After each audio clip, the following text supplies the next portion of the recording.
नमस्कार। उम्मीद करता हूं आप सब लोग स्वस्थ और सुरक्षित होंगे। लॉकडाउन के 42 दिन के लंबे इंतज़ार के बाद कल हमारी बैठक माननीय मुख्यमंत्री जी से हुई और सर्वदलीय बैठक बुलाया गया।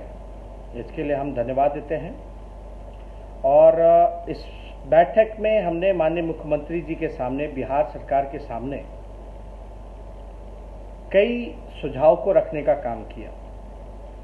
उनमें से जो सबसे महत्वपूर्ण सुझाव जो हैं, जो आप लोगों के बीच मैं साझा करना चाहता हूं, सबसे पहला कि बिहार में टेस्ट जो है वो ज़्यादा से ज़्यादा हो, बल्कि रैंडम टेस्ट होने चाहिए और आबादी के अनुपात में टेस्ट की संख्या होनी चाहिए। और स्क्रीनिंग से ज़्यादा जो फोकस जो हमारा होना चाहिए वो टेस्टिंग पे होना चाहिए। स्क्रीनिंग इसलिए क्योंकि आप लोग सब लोग को मैं बता दूं कि जो स्वस्थ दिखने में भी है उसको भी पॉजिटिव कोरोना जो केस जो है वो हो रहा है। इसलिए हमने सुझाव दिया कि स्क्रीनिंग का कोई फ़ायदा नहीं है, इसके लिए ज़्यादा से ज़्यादा टेस्ट हम लोगों को करना चाहिए। जो छोटा सा हरियाणा प्रदेश है उसकी संख्या टेस्टिंग में ज़्यादा है, लेकिन बिहार की कम है, तो इसलिए आबादी के अनुपात में ये संख्या जो है टेस्ट की वो होनी चाहिए। नंबर दूसरा, हमने बिहार सरकार से पूछा कि वेंटिलेटर्स की कितनी संख्या है, पीपीई किट्स की क्या संख्या है, और केंद्र सरकार जो है आपको क्या सहयोग किया है, इसमें आप पूरा ब्यौरा आप जो है खुल करके बताइए। कितने पीपी किट्स मिले हैं, यानी डॉक्टर जो हैं कई वो उनको पीपी किट्स नहीं पहुंचे हैं, और वेंटिलेटर जो है बहुत ही ज़रूरी है इलाज के लिए। तो ये सारी जो हेल्थ इक्विपमेंट्स की जो चीज़ें हैं, सामग्रियां हैं, ये अब तक बिहार सरकार के पास वेंटिलेटर कितने हैं, उनको याद दिलाया कि विधानसभा में जब उन्होंने भाषण दिया था तो उन्होंने 100 जो है वेंटिलेटर्स की बात कही थी कि हमने हेल्थ डिपार्टमेंट को कह दिया है।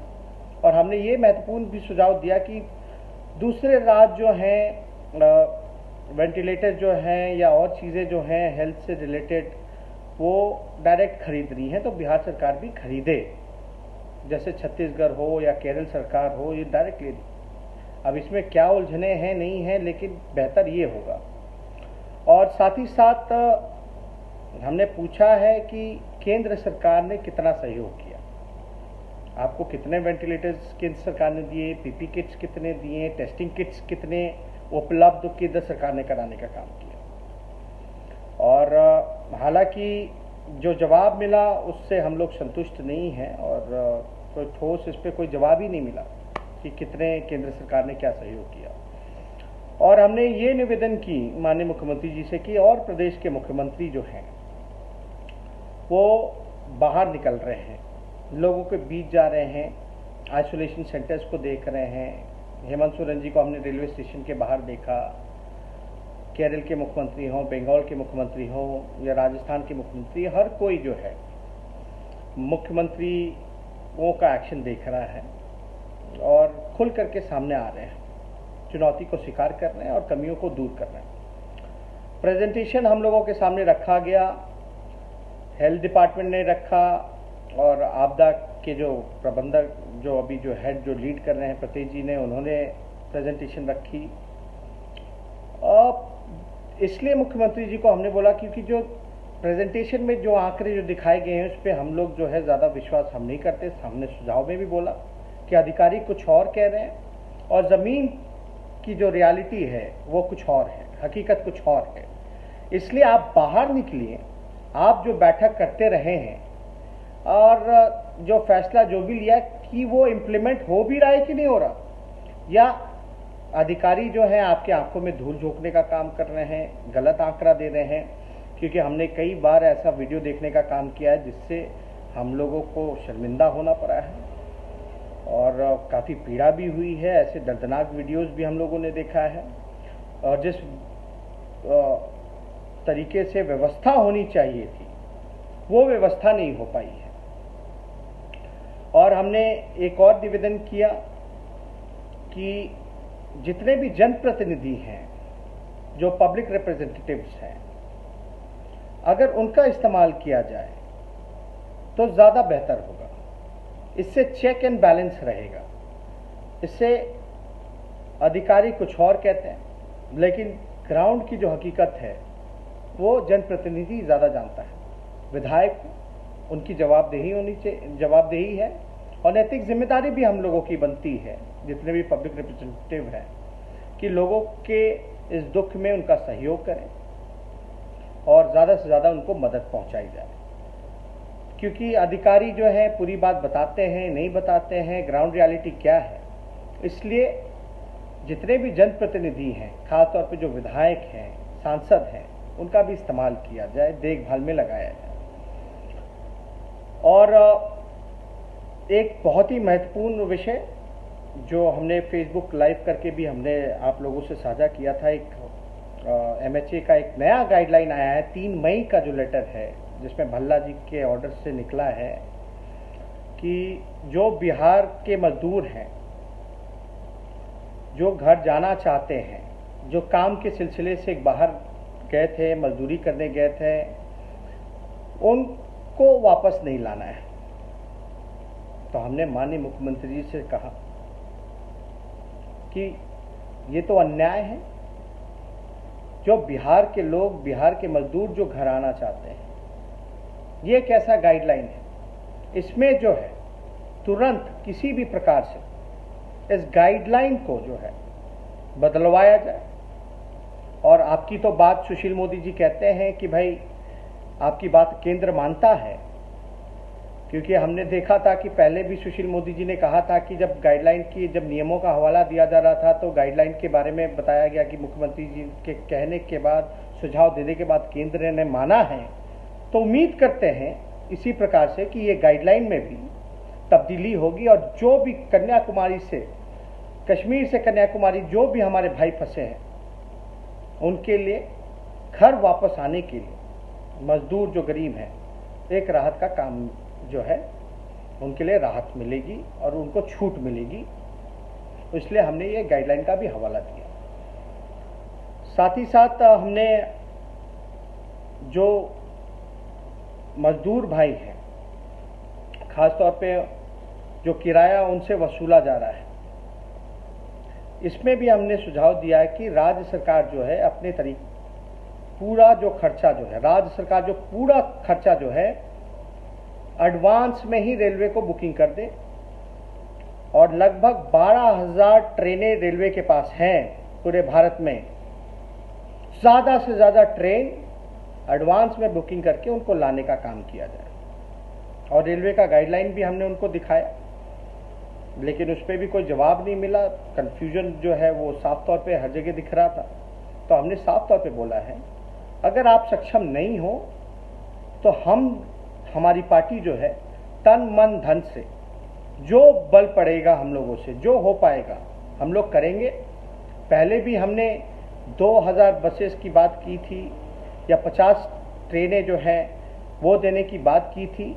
तो हम लोगों का सहयोग भी आप ले सकते हैं। अगर कोई कमी या बिहार सरकार इसमें सक्षम नहीं है तो वो करे, सहयोग ले, विपक्ष तैयार है। ये मजदूर भाइयों के लिए और लगभग 12,000 जो है रेलवे स्टेशन, 12,000 ट्रेन जो है वो है पूरे भारत में। तो इसका ज़्यादा से ज़्यादा एक का दो का ट्रेन से कुछ होने वाला है नहीं। और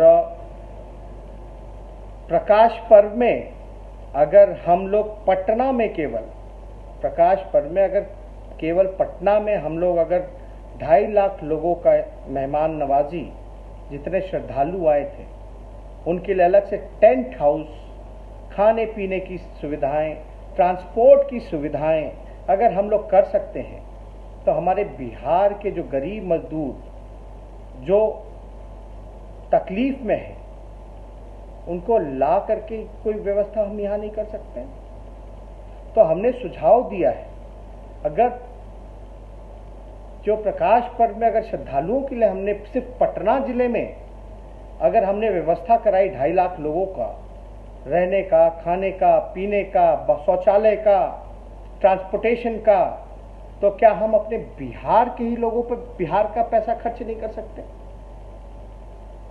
तो हमने ये सुझाव दिया। और बिहार तो सौभाग्यशाली है कि यहाँ कई रेलवे स्टेशन हैं। हमने उनको ये भी सुझाव हम देते कि ज़्यादा से ज़्यादा ट्रेनें बुकिंग करके हज़ारों की संख्या में आप लाइए उन मजदूरों को, और बेशक आप क्वारंटाइन कीजिए, उसके लिए आइसोलेशन सेंटर्स बेहतर बनाइए, अच्छे से बनाइए, कोई सुविधा की कमी ना होने दी जाए, खाने पीने शौचालय से लेकर ट्रांसपोर्टेशन का। और इतनी हमारे पास रेलवे स्टेशनें हैं। आप पटना एक जिले में मान लीजिए, अगर हमारी संख्या मजदूरों की वहाँ 27 लाख है, अगर 40 लाख भी है बाहर जो फंसे हैं, अगर हम में इच्छा शक्ति है, अगर हम 40 लाख लोगों को लाएं, तो हमने ये भी उपाय बताया कि अलग अलग जिला में हम लोग ला सकते हैं। 1-1 लाख भी अगर एक जिले में रहेंगे तो आप समझ सकते 40 लाख तो ऐसे ही हो जाएंगे। क्या एक जिले का प्रशासन 1 लाख लोगों को खाना नहीं खिला सकता, रखने की व्यवस्था नहीं कर सकता, ट्रांसपोर्टेशन की व्यवस्था नहीं कर सकता? तो ये काम जो है, ये सुझाव हमने उनको दिया है कि अगर पटना में इतनी बड़ी खर्च हम लोग कर सकते हैं श्रद्धालुओं का रहने का, खाने का, पीने का, तो बिहार के लोगों पे अगर हर जिला में अगर हर स्टेशन अगर ट्रेन लगा दी जाए और उनको जो है जिला में हम लोग व्यवस्थित ढंग से रख दे, तो मात्र 1 लाख खाता है। तो ये हमने सुझाव दिया। और जो राशन वितरण में जो बड़े पैमाने पर धांधली हो रही है, इसकी पारदर्शिता हो, इसके लिए कोई वैकल्पिक व्यवस्था हो, ये भी हमने जो है सुझाव दिया है कि इसमें जो है पूरी तरीके से पारदर्शिता बरती जाए और ज़रूरतमंदों को जो है राशन मिले। जो धांधली हो रही है और जो लोग जिम्मेदार हैं इसके लिए, उस पर भी कार्रवाई हो। और साथ ही साथ एक बहुत ही महत्वपूर्ण, कोरोना के बाद जो आर्थिक स्थिति जो हमारे बिहार की होगी, जीडीपी, इकॉनमी, उसके लिए एक बैकअप प्लान भी साथ ही साथ लॉन्ग टर्म प्लान भी हम लोग बनाएं, ताकि कोरोना के बाद जो है हम लोगों को जो मार जो पड़ेगा, इकॉनमी की जो मार पड़ेगी और जो व्यवस्था जो बिखर सा गया है, उसको सुधारने के लिए भी एक विचार किया जाए साथ ही साथ, ताकि हम उससे कैसे निपटेंगे। तो ये और भी सुझाव हम लोगों ने दिया थे, लेकिन ये कुछ जो सुझाव हैं आप लोगों के सामने हमने रखा है। बहुत बहुत धन्यवाद।